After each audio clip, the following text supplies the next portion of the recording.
अस्सलामुअलैकुम। आप देख रहे हैं प्रोग्राम मुनीर मेमन के साथ। पार्लियामेंट का इजलास बिल आखिर कॉल कर लिया गया, लेकिन ये इजलास कुछ ही देर का मेहमान था और कुछ ही देर के अंदर इस इजलास को एडजेंट कर दिया गया।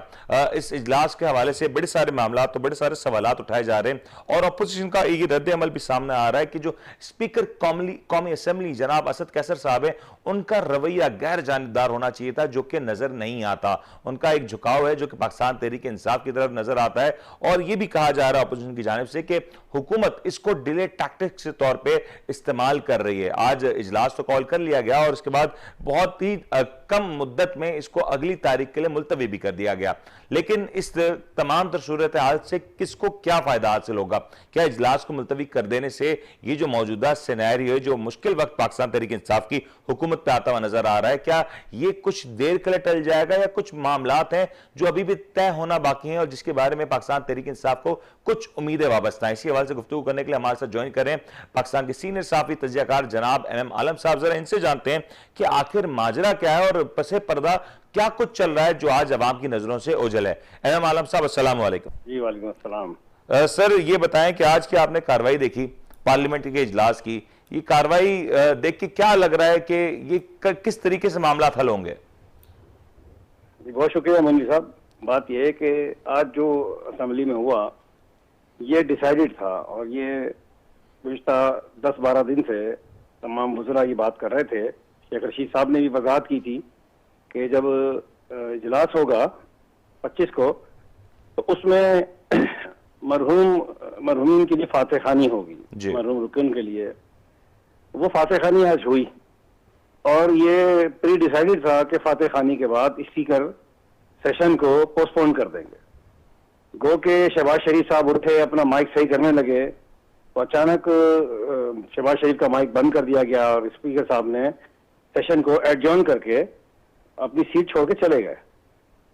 तो ये प्री डिसाइडेड था और इसमें कोई ऐसी बात नहीं है कि ये तो वाज़ेह है कि स्पीकर जो है वो न्यूट्रल होना चाहिए, लेकिन है तो पीटीआई से ताल्लुक रखने वाला। ठीक है, जब सूरत हाल ये नजर आ रही है कि हाथ से निकली हुई है पीटीआई के, तो उस सूरत हाल में स्पीकर ने अपने जो सवाबदीदी इख्तियारात हैं वो तो लाजमी इस्तेमाल कर लें। ऐसा तो नहीं है कि स्पीकर इतना ज्यादा न्यूट्रल हो जाए और जाके अपोजिशन को पूरा ग्राउंड दे दे कि भाई आप आओ और खेलना शुरू कर दो। सही, तो ऐसा नहीं है। ये सारा मामला जो है आइन के मुताबिक हुए। स्पीकर ने आज जो एडजॉर्नमेंट ली है वो भी आइन के मुताबिक ली है, गो के नहीं लेनी चाहिए थी। लेकिन स्पीकर जो है वो गैर मुतनाज़ा होता है और माजी में कई स्पीकर रहे हैं गैर मुतनाज़ा और कई नहीं रहे हैं। ऐसा नहीं है कि पहला स्पीकर है जो न्यूट्रल नहीं है और बाइस्ड हो रहा है। इससे पहले भी स्पीकर इस तरह के काम, लेकिन स्पीकर अपना सवाबदीदी इख्तियार इस्तेमाल किया जिन्होंने, कोई मसला नहीं है। तो 28 को सेशन दोबारा होगा पीर वाले दिन, तो उस वक्त करारदाद पेश हो जाएगी। तो करारदाद तो अल्टीमेटली पेश होनी है। अब स्पीकर साहब जो है वो इमरान खान साहब की स्ट्रेटजी जो है, जो जिसके लिए कहा जा रहा है कि वो आखिरी पत्ता खेलेंगे, शायद उसके लिए प्रोसेस को लेंदी कर रहे हैं।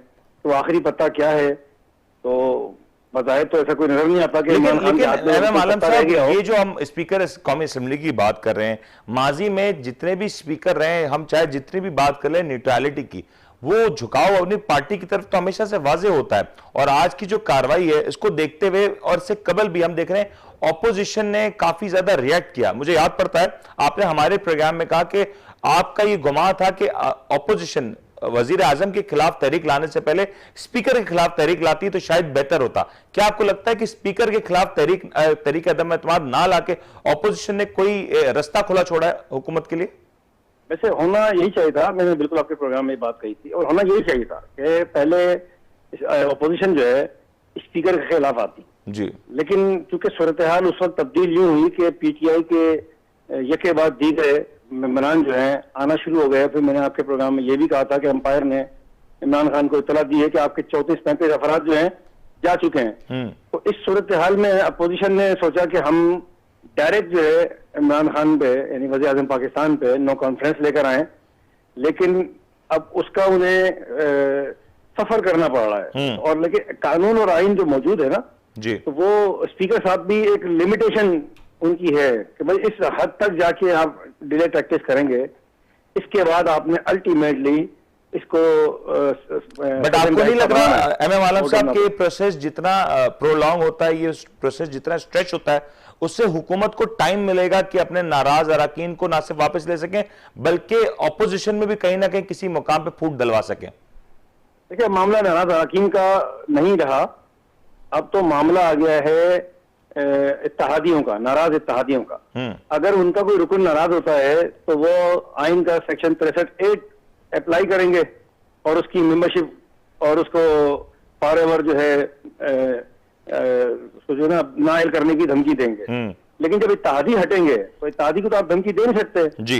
इत्तेहादी तो आपकी पार्टी पॉलिसी के पाबंद नहीं है जी। तो अगर इमरान खान के तमाम नाराज अरकान भी इमरान खान के साथ जाके खड़े हो जाएं और दो इत्तेहादी सिर्फ काफ लीग और MKM हट जाए तो भी इमरान खान साहब की हुकूमत खत्म हो जाती है। तो अब मामला नाराज अरकान से बढ़ के नाराज इत्तेहादियों तक पहुंच गया है और नाराज इत्तेहादी जो है वो स्ट्रांगली ये स्टेप ले चुके हैं। MKM भी जरदारी साहब के साथ बैठ चुकी है, स्ट्रांगली स्टेप ले चुकी है कि वो न्यूट्रल नहीं रहेंगे, वो सपोर्ट करेंगे अपोजिशन की तहरीक को, वो सपोर्ट कर सकते हैं। लेकिन एक सवाल यहां पे ये भी उठाया जा रहा है ना कि आज जो ये पार्लियामेंट का इजलास बुलाया गया, इस पे ये भी सवाल किए जा रहे हैं कि ऑपोजिशन ने जो तहरीक अदम एतमाद के हवाले से कागजात जमा कराए थे और जो सेशन कॉल करने के जो दौरानिया था उसमें OIC कॉन्फ्रेंस भी बीच में आ रही थी। क्या ऑपोजिशन इस चीज को मद्देनजर रखते हुए कुछ तारीख में रद्दोबदल करती तो शायद ये सूरत हाल ना होती? इससे क्या ऑपोजिशन को फायदा हो रहा था कि ऑपोजिशन ने ये इन तारीखों को तय किया? नहीं, तारीख ऑपोजिशन तय नहीं करती है, तारीख तय करना बट टाइम ड्यूरेशन तो उसी में आता ना, जो 14 दिन का टाइम ड्यूरेशन तो उसमें फॉल हो रहा था OIC कॉन्फ्रेंस के एतबार से। देखें, इसका असेंबली का प्रोसेस जो है ना वो ये है कि आप असेंबली सेक्रेटेरिएट में सेक्रेटरी साहब के पास करारदाद जमा करा देते हैं, तो फिर उस करारदाद को आपने दोबारा असेंबली में पेश करना होता है। अब चूंकि वो करारदाद एजेंडे का हिस्सा बन गई तो वो करारदाद आप पेश कर सकते हैं, जो चीज एजेंडे का हिस्सा होती है वही पेश कर सकते हैं। वो जो एप्लीकेशन जमा कराई नो कॉन्फ्रेंस की करारदाद की, वो तो एजेंडे का हिस्सा बनाने के लिए थी। अब ये स्पीकर साहब का जो है वो राइट बनता है कि वो उसको कब उसकी जो है ना वो पेश करने की इजाजत है। आज की बारे में तो ये तो पहले से तय था कि आज इनको इजाजत नहीं दी जाएगी करारदाद पेश करने की, लेकिन वो करारदाद एजेंडे का हिस्सा है। एजेंडा सेशन पीर को होगा, अगर पीर को भी पेश ना करनी दी तो आइंदा जो सेशन होगा, यानी कि अल्टीमेटली पेश तो एजेंडा पूरा होना है, लेकिन इसमें पाकिस्तान तहरीक इंसाफ ने साउथ पंजाब का मुद्दा भी उठा दिया है और साउथ पंजाब को एक सूबे की हैसियत देने के हवाले से भी एक कार्रवाई शुरू कर दी है। आपको लग रहा है कि इसमें कोई खास पहलू है कि तहरीक इंसाफ अब आके 3.5 साल बाद वापस से साउथ पंजाब का जो इशू है उसको हाईलाइट कर रही है और उसको अब एक प्रोसेस के थ्रू गुजारने का सोच रही है? देखिए, अवाम और सियासतदान चाहे वो PTI से हो या अपोजिशन से हो, वो आइंदा 1 साल को नहीं देख रहे। मैं भी बहसे एक आम आदमी के आइंदा 1 साल को नहीं देख रहा कि आइंदा 1 साल में क्या तीर मारेंगे। मैं ये देख रहा हूं कि पिछले 3.5 साल में इन्होंने क्या तीर मारा, 3.5 सालों में इन्होंने क्या कारकर्दगी दिखाई। अगर इमरान खान 3.5 सालों में पूरे पाकिस्तान को नमाजी बनाने की प्लानिंग पे लगे रहे तो वो अलग बात है, तो उसमें बहुत सारे लोगों को उन्होंने नमाजी बना दिया होगा। लेकिन इस मुल्क की मईशत का बेड़ा गर्क कर दिया। आप देखें, पूरी मईशत को पट्टा बिठा दिया, डॉलर ऊपर चला गया, आटा दाल घी चावल सब्जी हर चीज, दूध अंडा हर चीज गरीब की पहुंच से बाहर जा रहा है। तो अब ये जो लॉलीपॉप है सूबे वाला, ये ऐसा नहीं है कि अब इनकी बातों में लोग आ जाएंगे या सियासतदान या सेंट्रल पंजाब के या ये जो इनके अरकान है उस खित्ते से जहाँ की करारदाद पेश की है तो कहेंगे अच्छा बड़ा अच्छा काम कर दिया, चलो हम इनके पास जाके मिले। अब जो है एतमाद को ठेस पहुंच चुकी है। ये अब जो ट्रेन निकल गई है, PTI की ट्रेन निकल गई है। अब ये जो है ना सिर्फ और सिर्फ टाइम गेन किया जा रहा है कि नफ्सियाती दबाव डाल के जितने मैक्सिमम अरकान को वापस लाया जा सके लाया जाए।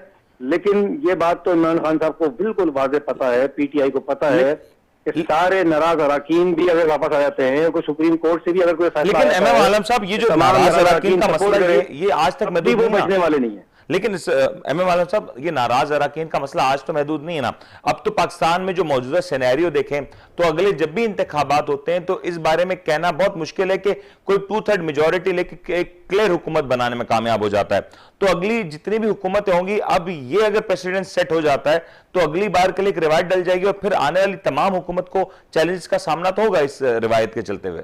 नहीं, ये जो काम हो रहा है ये रिवायत के तहत ही हो रहा है। आज तक कोई भी वजीर तो रिवायत मुकम्मल हो जाएगी ना एक बार, इस बार तो ये तो रिवायत चली आ रही है। तो 4 साल का रिवायत थी, अभी भी 4 साल में पूरी होती नजर आ रही है। लेकिन मैं ये समझता हूं कि हमारे मुल्क में कोई खुफिया ताकत ऐसी है जो किसी भी वजीर आजम को चौथे साल में उसके जो उनके पेड इत्तेहादी होते हैं जो दिए जाते हैं वजीर आजम को, वजीर आजम बनाने के लिए, उसको वापस बुला लिया जाता है और हुकूमत को गिरा दिया जाता है। ये उनसर भी मौजूद है। लेकिन इस वक्त पीटीआई का मामला यह है कि पीटीआई ने अवाम में एतमाद खोया है। अगर इमरान खान साहब जितनी भी सब्सिडीज दे रखी थी पिछली हुकूमतों ने, चाहे वो चोर थे या डाकू थे, लेकिन गरीब के लिए सहूलतें उन्होंने दे रखी, ये सब्सिडी इमरान खान वापस ना लेते और अशराफिया पे टैक्स लगाते और अशराफिया से उनसे बात करते, उन पर टैक्स लगा के मुल्क का खजाना भरवाते और मुल्क का खजाना भर के फिर इनके खिलाफ जो कर रहे हैं वो करते, तो अवाम आज इनके साथ खड़ी होती। लेकिन आप कह रहे हैं अवाम खड़ी होती, तहरीक इंसाफ का रहनुमा तो कह रहे हैं, इनके रहनुमा ये कह रहे हैं कि अगर अवाम नहीं निकली तो फिर यही लोग जो पहले मुसल्लत थे तुम पे दोबारा ही मुसल्लत हो जाए। लेकिन आप ये कह रहे हैं, उम्मीद है कि अवाम शायद बाहर ना निकले। लेकिन आप ये कह रहे हैं ना कि अवाम खड़ी होगी। तहरीक इंसाफ के जो मेंबरान हैं वो तो ये कह रहे हैं कि हमने देखे कितने बड़े बड़े जलसे किए, हम 27 तारीख को एक और पाकिस्तान की तारीख का सबसे बड़ा जलसा करने जा रहे हैं इस्लामाबाद में। तो अब तो अवाम का तो हमें, अवाम की कोत तो हमें हासिल है। आपको लग रहा है कि 27 तारीख को तहरीक इंसाफ एक बड़ा पावर शो करने में कामयाब हो जाएगी और उस जलसे का कोई आउटकम आता हुआ भी नजर आ रहा है आपको? लेकिन ये तहरीक इंसाफ हो या पीडीएम हो, ये जलसा सड़कों पे कर रहे हैं, ठीक है, जहां पे 200 फीट मैक्सिमम सड़क होगी चौड़ी, ठीक, उसको इस्लामाबाद की सड़क 1 किलोमीटर चौड़ी लंबा कर दिया आपने जलसा, तो वो तो इतने तो लोग कारकुन ले आ सकते हैं अपने। लेकिन जलसा कामयाब होता है अवाम से कि मैं घर से निकलूं, अपनी फैमिली में अपनी गाड़ी में बिठाऊं अपनी फैमिली को और जलसा का पहुंच जाऊं, सही, इसको कहते हैं अवामी जलसा। लेकिन पूरे पाकिस्तान से कारकुनान, जिम्मेदारान, ओहदेदारान, वो तमाम के तमाम अपने हर कारकुन, हर जिम्मेदार अपनी गाड़ी में आउटकम होता हुआ नजर आ रहा है। इसे अवामी जलसा नहीं कह सकते, ये कारकुनान का जलसा है। लेकिन इसका कोई आउटकम होता हुआ नजर आ रहा है? जिस तरह खान साहब कह रहे हैं एक तरफ का पत्ता है, 27 तारीख को कोई बड़ा ऐलान मुतवक्के है, इसका कोई नतीजा आता हुआ नजर आ रहा है आपको? देखिए, अगर कोई तुर्क को बड़ा पत्ता है ना खान साहब को इस वक्त, तो मेरी नजर में वो ये है कि वो इस्तीफा दे दे और अवाम में दोबारा वापस आए। चौधरी निसार के हवाले से भी कुछ बातें गर्दिश कर रही हैं कि कुछ चौधरी निसार के रवाबित भी हुए हैं, क्या ये एक मामला होता हुआ नजर आ रहा है आपको? देखिए, चौधरी साहब, मैं समझता हूं कि देखिए चौधरी साहब अगर इमरान खान के साथ मिल जाते हैं और नून लीग के काफी लोग तोड़ के ले जाते हैं, तो जिस दिन चौधरी साहब प्रेस कॉन्फ्रेंस कर रहे होंगे, इमरान खान साहब के साथ कई वफाकी वजीर और कई MNA MPA इमरान खान को छोड़ के निकल जाएंगे बाहर। सबसे पहला नाम मैं देता हूं गुलाम सरवर खान का। अच्छा, अगर चौधरी निसार पीटीआई में आया, गुलाम सरवर खान इमरान खान को छोड़ के बाहर चला जाएगा, लेकिन ये पीटीआई को कोई फायदा नहीं होना। लेकिन ये ऐसा नहीं है कि एमएम आलम साहब कि एक 12-15 लोगों का टोला जो तहरीक इंसाफ में ये देख के आया कि तहरीक इंसाफ के बुढ़ान का वक्त शुरू है, अब दूसरा टोला आ जाएगा, तो ये तो फिर अगेन ये सारे मामला नजर आएंगे। हर इंतखाबात से पहले हर चंद सालों बाद के कुछ लोग आएंगे, कुछ लोग जाएंगे और फिर पार्टियां ऐसी कमजोर होती नजर आएंगी। देखिए, चौधरी निसार एक सीनियर सियासतदान है, समझदार हैं, वो डूबती कश्ती में अपने आप को नहीं बिठाएंगे, क्योंकि ये पीटीआई की कश्ती डोल रही है इस वक्त और इस कश्ती में जो बैठेगा वो डूबेगा। सही। तो चौधरी निसार मैं नहीं समझता कि इतने बेवकूफ हैं कि वो पीटीआई में ऐसे वक्त में बैठे आके, जब पीटीआई के 50 के करीब MNA उनको छोड़ के बाहर जा चुके हैं, फिर एक एक करके लाने की प्लानिंग की जा रही है और जो आखिरी तुर्क का पत्ता फेंकने की कोशिश की जा रही है, तो वो अंपायर की कॉल भी हो सकती है, पेशावर से आ जाए कोई कॉल सबको, या फिर ये है कि अंपायर रिजाइन कर दें कि मैं इलेक्शन में आ रहा हूँ। आवाम देखें, ये जलसा जो है ये कैंपेन नजर आ रही है मुझे कि इमरान खान साहब अपनी कैंपेन स्टार्ट कर चुके हैं आइंदा के इलेक्शन के लिए। तो 2022 जो है वो इलेक्शन का साल नजर आ रहा है। बहुत बहुत शुक्रिया एमएम आलम साहब, सीनियर सहाफी तजज़ियाकार हमारे साथ मौजूद थे और 2022 को इलेक्शन का साल करार दे रहे थे। और यह भी कहा जा रहा है कि जो 27 तारीख को पाकिस्तान तहरीक इंसाफ का जो जलसा है वो जलसा बहुत ज्यादा अहमियत का हामिल इस लिहाज से भी होगा क्योंकि ये ना सिर्फ पाकिस्तान तहरीक इंसाफ के लिए आने वाले इंतखाबात की एक कैंपेन का आगाज होगा, भरपूर आगाज भी हो सकता है, लेकिन साथ साथ ये भी सवाल उठाए जा रहे हैं कि 27 तारीख की तारीख में पाकिस्तान तहरीक इंसाफ के जो सदर हैं, जो सीनियर रहनुमा जिनके नाम से पार्टी की शनाख्त है, यानी कि इमरान खान साहब, वो क्या करने जा रहे हैं, उनके पास ऐसा कौन सा कार्ड है जिसके बारे में वो इतने ज्यादा कॉन्फिडेंट नजर आते हैं। इसी हवाले से मजीद गुफ्तगू करेंगे कि 27 तारीख को पाकिस्तान तहरीक इंसाफ अपना जलसा किस अंदाज में करेगी। इसके ऊपर बात करने के लिए हमारे साथ थोड़ी देर में ज्वाइन करें गए जनाब आफ्ताब सिद्दीकी साहब, मेंबर कौमी असेंबली। एक ब्रेक लेते हैं, ब्रेक के बाद हाजिर होते हैं।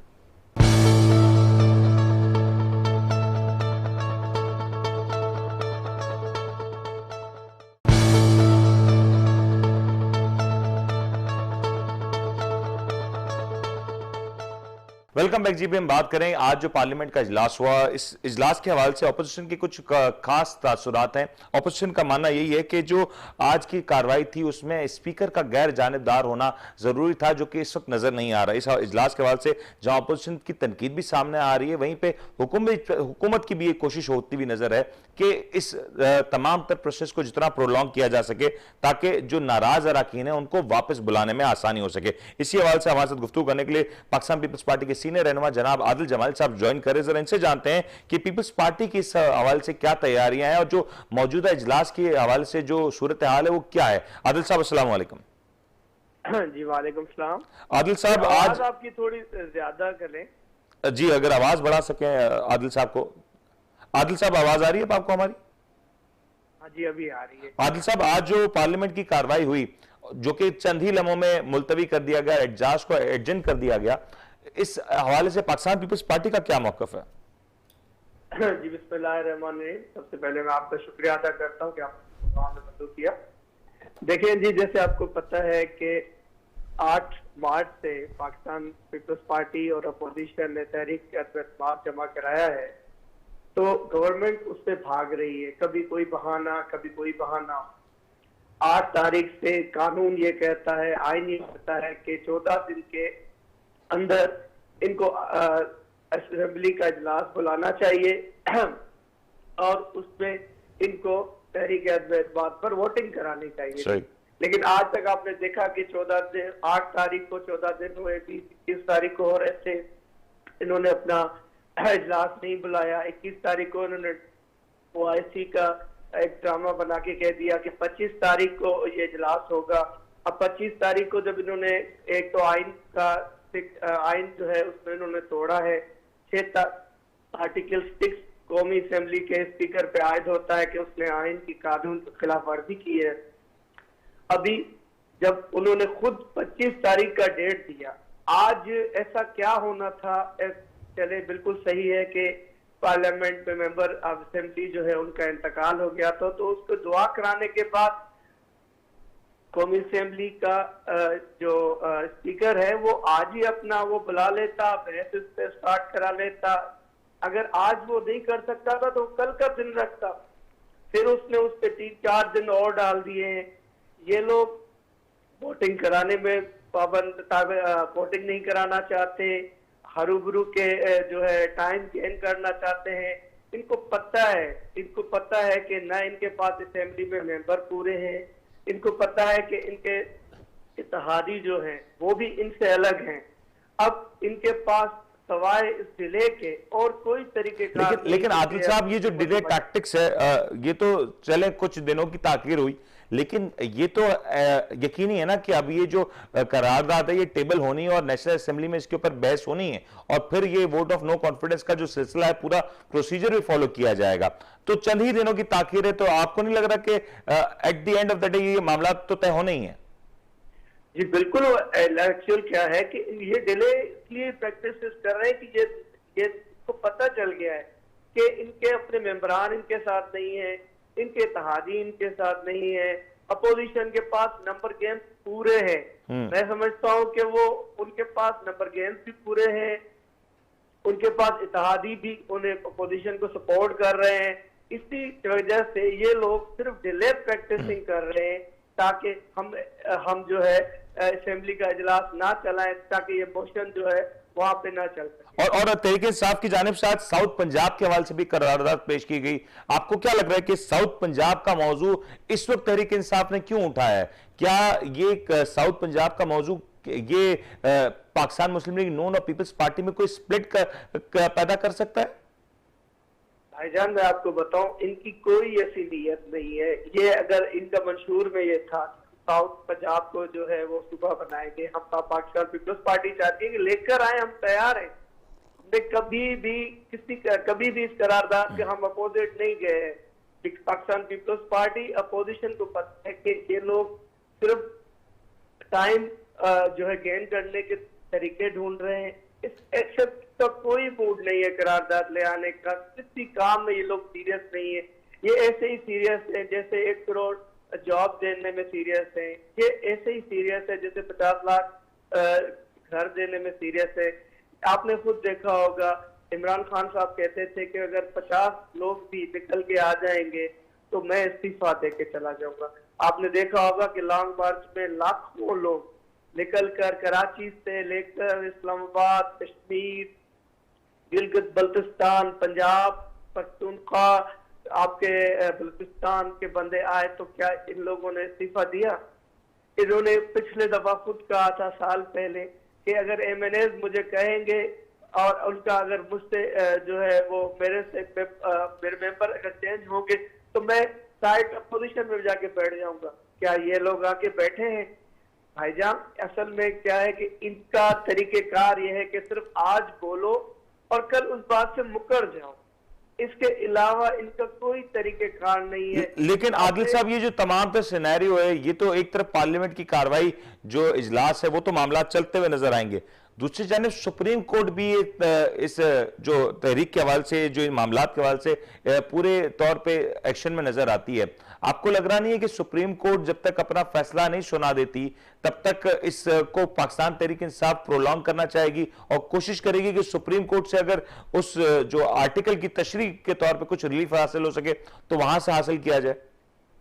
सर मुझे लगता है कि आइन बहुत क्लियर है और सुप्रीम कोर्ट जो आइन की तशरीह करेगी वो बिल्कुल क्लियर है। आइन में ये है कि अगर कोई भी मेंबर अगर वो उसने अपने जिस भी पार्टी से इलेक्ट होकर आया है उसके खिलाफ अगर वो वोट करता है और तो उसका क्लियर आइन में क्लियर दिया हुआ है 63 में कि उसकी सीट डी सीट होगी।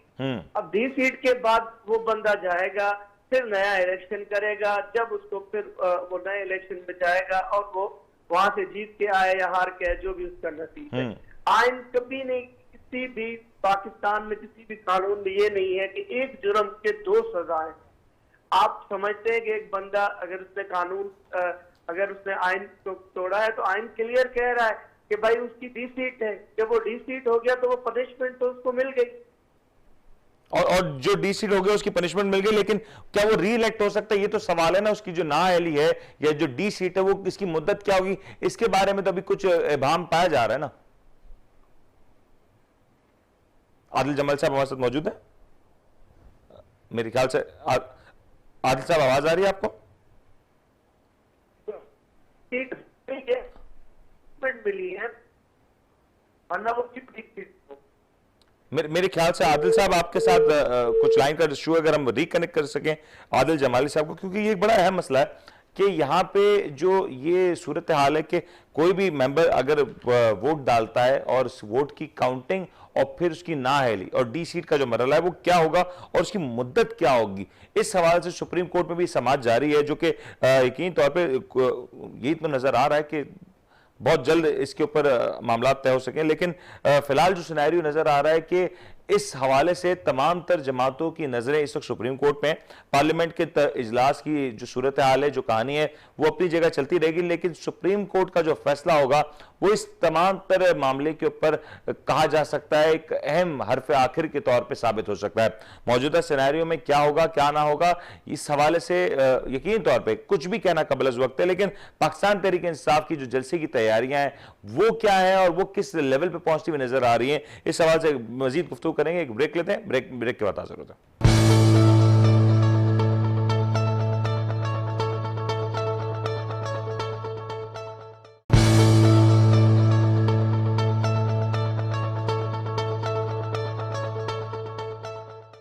वेलकम बैक जी। अभी हमारी आदिल जमाली साहब से बात हो रही थी, जरा इसके ऊपर मजीद बहस हो रही थी कि ये जो डी सीट का मरहला है वो किस हद तक क्लियर है, कानून के बारे में क्या कहता है। आदिल साहब जी, आप कुछ फरमा रहे थे।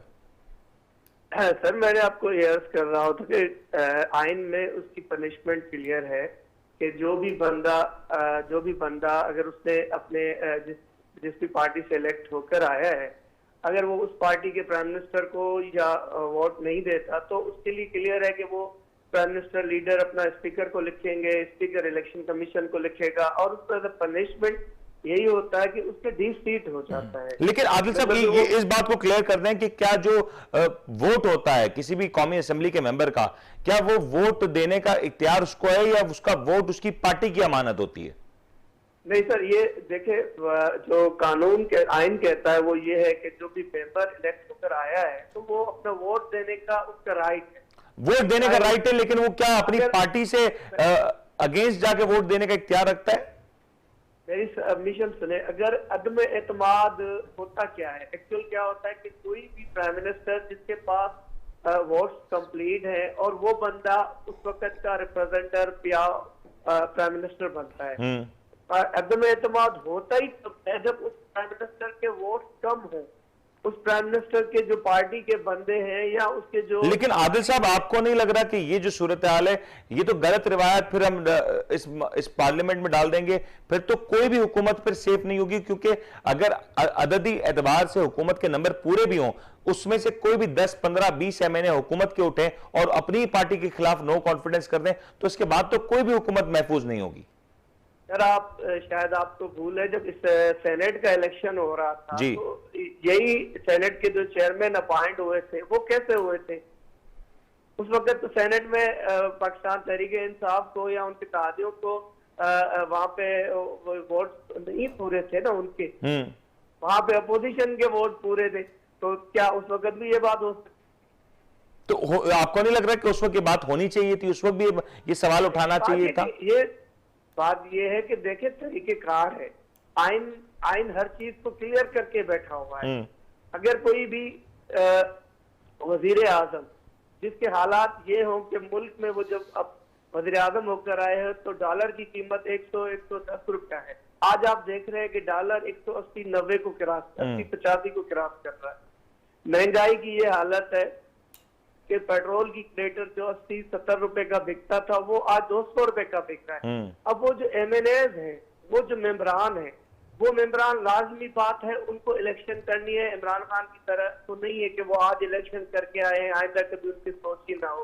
उन मेंबरान को जब अपने हल्कों में जाते हैं तो अवाम उनसे पूछती है, ठीक हो क्या भाई, आप लोगों को हमने रिप्रेजेंट करके इसलिए तो नहीं भेजा कि आप वादा करके आए थे कि ये जो 1 रुपया लीटर बढ़ेगा पेट्रोल। लेकिन आदिल साहब, इसमें सवाल तो ये उठाया जा रहा है ना कि जो मेंबर इलेक्ट होके आता है वो इंडिविजुअल के तौर पे नहीं इलेक्ट हो रहा, वो पार्टी के बेस पे इलेक्ट हो रहा है, और फिर जो रिजर्व सीट्स के ऊपर जो लोग आते हैं, जिनको जो नॉमिनेट होते हैं, उनके तो वो पॉपुलैरिटी वोट भी नहीं होता, तो फिर वो उनके पास ये इख्तियार है कि वो वोट कास्ट कर सके।